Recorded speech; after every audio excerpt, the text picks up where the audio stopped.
Karen Whitmore stood in her pristine kitchen at 6:47 a.m., clutching her phone so tightly her knuckles had turned white. Through her window, she watched in horror as Mrs. Chen's golden retriever, Buddy, committed what she considered an unforgivable sin, relieving himself on the corner of her perfectly manicured lawn. The steam rising from her coffee mug seemed to mirror the fury building in her chest. "That's it," she muttered, speed dialing the non-emergency police line for the third time that week. "Officer Martinez?" "Yes, it's Karen Whitmore from Willowbrook Estates. I need you here immediately. There's been another incident." 20 minutes later, Officer Martinez stood on Karen's doorstep, his expression a masterclass in professional patience. Behind him, Mrs. Chen held Buddy's leash while the dog wagged his tail innocently, blissfully unaware he'd become the center of a neighborhood controversy. "Ma'am," Officer Martinez said slowly, "you called about a dog existing? Trespassing." Karen corrected, brandishing a measuring tape like a weapon. "Look, I measured it myself. His paw crossed onto my property by a full 3 inches when he did his business. That's vandalism, destruction of property, and—" "Mrs. Whitmore," Mrs. Chen interrupted, her voice trembling with barely contained frustration. "Buddy barely touched your grass. I clean up after him every single time." Karen's eyes blazed.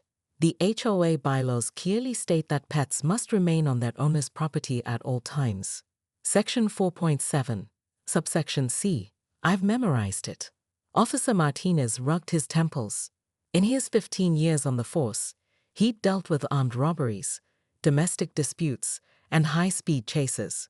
None of them had prepared him for Karen Whitmore. "Ma'am, unless there's actual property damage or the dog is genuinely threatening." Threatening? Karen's voice reached a pitch that made Buddy's ears perk up. "Do you see the way he looks at me? Those beady little eyes following my every move. He's plotting something, I know it." The officer glanced at Buddy, who had chosen that exact moment to sit and offer his paw to a passing jogger. "Ma'am, I really don't think." "Fine," Karen snapped, her mind already racing to Plan B.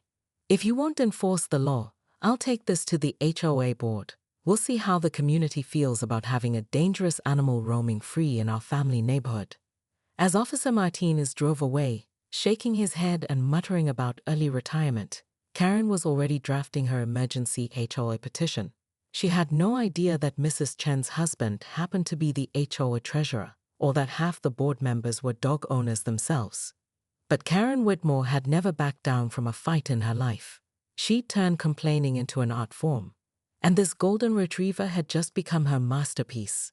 Little did she know, this particular crusade would expose secrets about her neighbors and herself that would shake Willowbrook Estates to its very foundation.